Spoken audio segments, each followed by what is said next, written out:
Bonjour tout le monde, je sais ça fait extrêmement longtemps que je n'ai pas fait de vidéo, mais dans cette vidéo je vais parler de trois choses. Les news par rapport à moi, ma situation et le service média en Angleterre. Deux questions qu'on me pose tout le temps. La première, comment ouvrir un business en Angleterre, une question que je reçois presque tous les jours. La deuxième, comment venir ici en tant que freelance pour ces personnes qui travaillent sur Internet, qui sont digital nomades, etc., etc. Deux questions qui sont récurrentes et où on n'a pas beaucoup d'informations. On va en discuter aujourd'hui dans cette vidéo. Merci d'avoir patienté pour ces mois sans vidéo et j'espère que vous allez apprendre beaucoup de choses. Ok, donc premièrement, par rapport à la situation média en Angleterre, donc ce qui s'est passé, si vous êtes là depuis le début, vous savez que j'ai commencé en faisant des traductions de CV du français vers l'anglais. À la base, c'était des traductions assez simples. Ça a évolué vers des traductions qui poussaient les gens à réfléchir à leurs compétences, à leurs atouts et les mettre en avant. Et ça, c'était à travers un questionnaire qui leur posait des questions sur plus en détail sur ce qu'ils faisaient, sur leurs objectifs, sur le travail qu'ils voulaient, etc.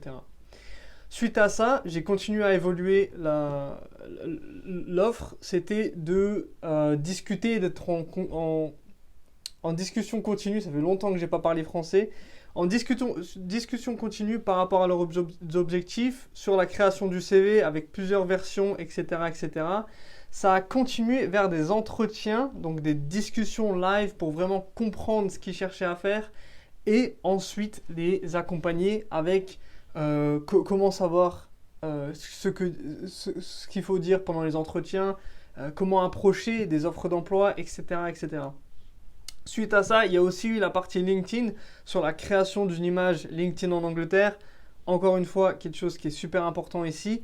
Et pareil, comment engager des recruteurs sur LinkedIn, comment explorer des opportunités, etc., etc. Et en fait, l'évolution, c'était parce que je me suis bien rendu compte que si on traduit juste le CV d'une personne, cette personne ne va sûrement pas réussir à obtenir un travail en Angleterre, surtout si c'est un CV qui est juste traduit. Il faut vraiment le travailler, il faut créer une histoire derrière, il faut quelque chose qui rentre dans l'industrie, qui a de la logique, qui apporte une valeur. C'est vraiment beaucoup de travail en fait. Donc c'est pour ça que l'offre a continué d'évoluer. C'était juste que je voyais que pour que les personnes aient ce qu'elles veulent, il fallait qu'elles continuent, qu'elles aillent plus loin qu'une simple traduction. Donc au jour d'aujourd'hui, qu'est-ce que ça veut dire? Ça veut dire que j'ai créé un accompagnement qui est un peu plus complet parce que j'ai bien compris que si je faisais qu'une traduction, même un CV qui était transformé, c'était pas une traduction, c'était une vraie transformation du CV. Des fois, je demandais aux personnes d'aller faire une certaine formation, d'écrire un certain article parce que je voyais qu'il y en avait besoin. Même cette transformation de CV souvent ne suffit pas parce qu'il y a beaucoup d'étapes après, il y a même des étapes avant qu'il faut mettre en place. Donc c'est pour ça qu'au jour d'aujourd'hui, j'ai créé un accompagnement un peu plus compréhensif de coaching en 45 jours. Pour l'instant, ça se passe très bien.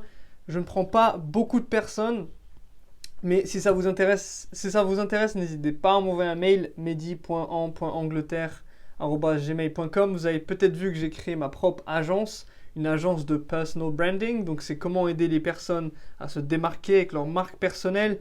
Il y a beaucoup de choses dans l'offre. Mais si ça vous intéresse, allez voir Instagram, Média en Angleterre et Work ailleurs. Donc c'est la marque de cette agence. J'ai juste commencé, je ne prends pas personne jusqu'à février parce qu'il n'y a pas de place. Mais si vous voyez cette vidéo après février 2022, vous pouvez sûrement me contacter et j'espère que je pourrai vous aider. Ok, par rapport à la première question, comment ouvrir un business en Angleterre alors que c'est après Brexit qu'on n'a pas son pre-settled status, qu'on n'a pas son settled status, qu'on n'est pas marié à un Anglais ou une Anglaise. Comment faire? Donc je reçois cette question beaucoup. La plupart du temps, c'est pour des business qui ne sont pas vraiment viables en fait ici pour recevoir les visas que les personnes ont en tête. Donc quand on me contacte, les personnes me disent j'ai entendu parler qu'il y a un visa startup et un visa investisseur. Il y a ces visas, c'est vrai, mais ils sont extrêmement durs à obtenir et on ne les obtiendra pas en ouvrant une pizzeria ou un kebab ou sans parler mal de ces business, mais sans avoir un aspect différenciateur ou beaucoup d'argent, ces visas, ils n'existent pas pour ce genre de business. Parce que déjà, le visa investisseur, je crois qu'il faut 5 millions de livres de capital. Donc, ouvrir un kebab avec 5 millions, je ne sais pas si ça vaut le coup. Et le visa startup, ce n'est pas un visa pour, par exemple, un restaurant ou une compagnie de livraison, etc. C'est pour une entreprise, une start-up qui veut vraiment changer la façon dont les choses sont faites, à la plupart du temps technologiques. Donc si vous pensez Uber, si vous pensez Deliveroo, si vous pensez Airbnb, ça c'est des start-up.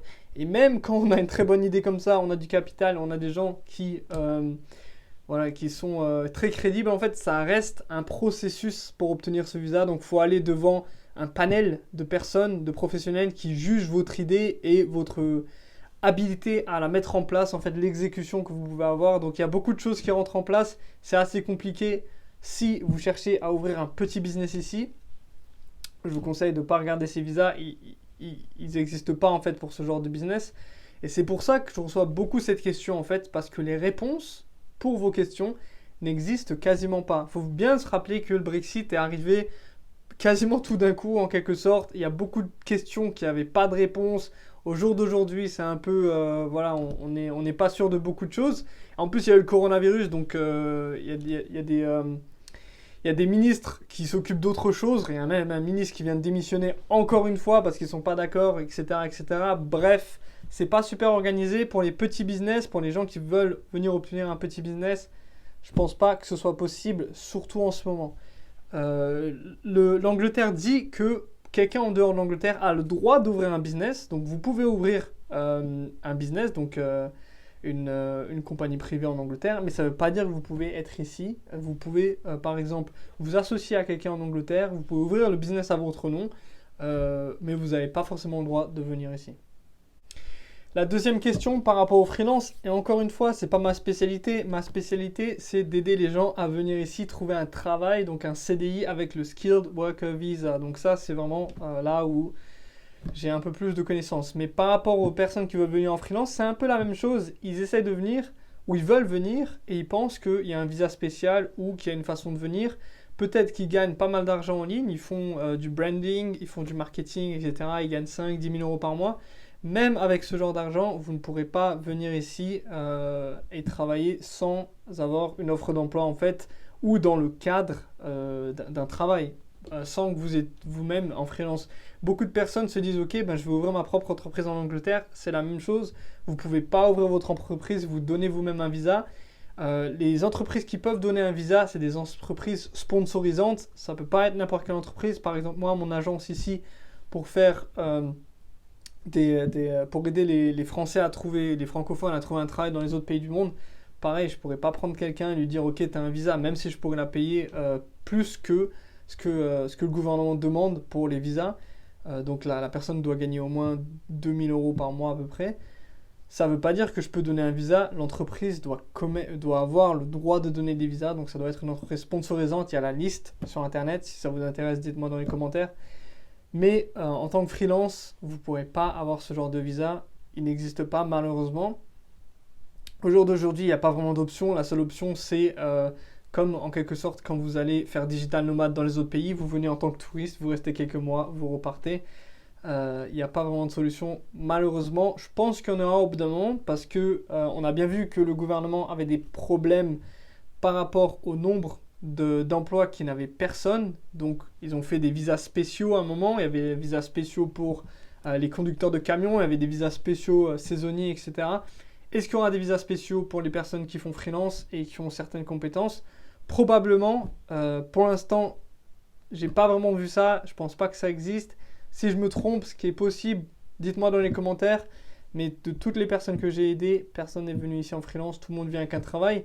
Des fois, ça arrive qu'une personne fait freelance, elle a de très bonnes compétences, elle peut trouver un travail dans une entreprise qui va sponsoriser son visa, mais lui donner énormément de liberté. Donc ça veut dire que potentiellement, vous pouvez avoir un accord avec cette entreprise où vous travaillez avec l'entreprise, elle vous donne la liberté, vous pouvez garder quelques-uns de vos clients en freelance, etc., etc. Ça reste quelque chose de pas facile à faire et la plupart du temps, ça ne se négocie pas dans la première année. Dans la première année, vous travaillez à temps plein, vous avez vos visas et vous commencez à avoir des discussions par rapport à la situation que vous cherchez. C'est possible, mais encore une fois, c'est pas la chose la plus facile au monde. C'est pour ça que mon service dure plusieurs mois la plupart du temps. Ok, donc pour récapituler, on a 3 choses. Premièrement, allez voir l'agence Workhire. Workhire, c'est le même email pour l'instant. L'email pro n'est pas encore là, donc c'est workhire@gmail.com. Vous pouvez aussi me contacter sur Instagram. Sinon, pour les 2 autres questions qu'on a touchées, si vous voulez venir ouvrir un business ici, si vous êtes seul, vous avez un peu de capital, soit vous trouvez un associé, soit vous cherchez un autre pays parce que franchement, c'est pas forcément le plus facile. Si vous voulez ouvrir un restaurant, etc., voilà, ça va pas être la chose la plus facile par rapport à ce que vous pensez en fait. Il y a beaucoup plus de démarches et ce sera pas comme si vous pouvez venir et repartir comme vous voulez. En plus, en ce moment, comme je parle aux gens, je leur dis c'est le coronavirus, ouvrir un restaurant, peut-être faudra attendre. Par rapport au freelance, je vous conseille de venir d'abord. Vous avez le droit de venir 6 mois en tant que vacancier, donc en tant que touriste. Quand vous venez, vaut mieux prouver que vous allez repartir parce que j'ai fait une vidéo là-dessus. À la frontière, des fois, ils sont un peu compliqués. La raison est qu'il y a des personnes qui peuvent techniquement venir ici et jamais repartir, mais aussi parce qu'il y a certaines personnes qui étaient vraiment pro-Brexit qui travaillent en frontière, donc ils veulent empêcher les gens de venir, même en tant que touristes. Donc, vaut mieux avoir un billet de retour, même si au final vous ne le prenez pas tout de suite, ou vous le prenez dans 6 mois, mais au moins quelques preuves que vous allez rester un certain nombre de temps et vous comptez partir.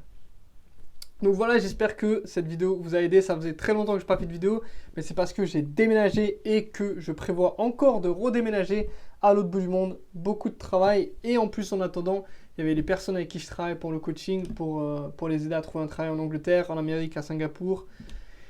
Donc beaucoup de travail, mais ça fait très plaisir de parler à certains d'entre vous et j'espère qu'on se reverra dans la nouvelle année. En attendant, prenez soin de vous et si vous avez des questions, n'hésitez pas à me les poser dans les commentaires, m'envoyer un mail si c'est des questions un peu plus compliquées. J'espère que je pourrai revenir vers vous et vous aider.